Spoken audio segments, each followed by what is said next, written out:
Capitol rioter, all right? Capitol terrorist told on himself to Bumble match and gets arrested right afterwards.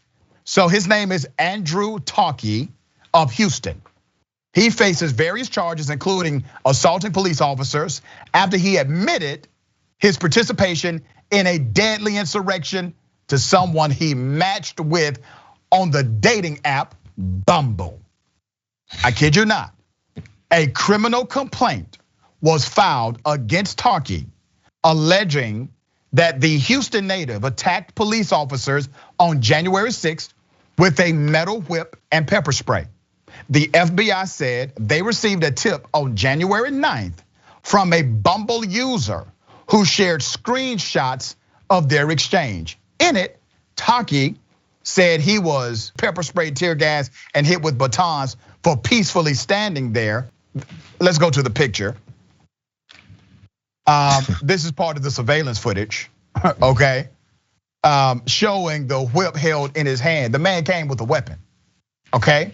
He came with a weapon. Taake faces charges of obstructing an official proceeding, obstructing police, engaging in disorderly conduct on restricted property, causing disorder at the Capitol, and 2 counts of assaulting officers. He is not the first. Now this is, damn, he is not the first Capitol rioter to be found through Bumble.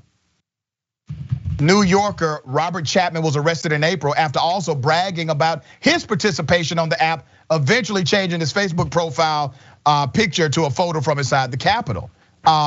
Here's this Twiddledee. The other one is Twiddledum. Amazing. So these guys, just think about this, that the irony of it all. They commit acts of domestic terrorism. They go on a dating app. And on this dating app, where I'm sure they're striking out left and right, they say, hey, pay attention to me. I'm a terrorist. and the people on the dating app are like, oh, I got you, terrorist, all right. And they're taking screenshots and sending it over to the FBI, and these guys are getting arrested. Jayar, brother, you got to appreciate the logic here. Well, yeah, you play it to a certain degree. So you look to maybe get some women based off your criminal activity, because you assume, hey, this is another potential terrorist.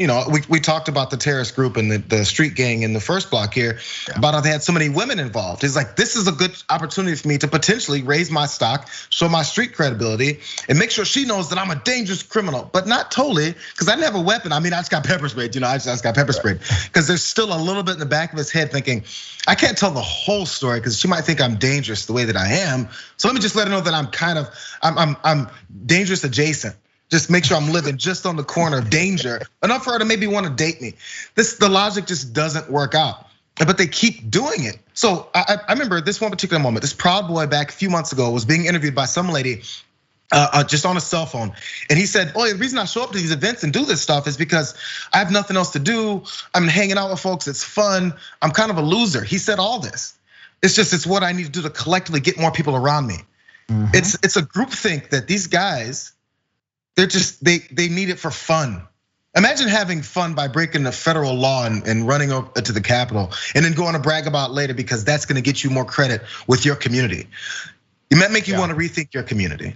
Exactly, or rethink your game because your game is weak.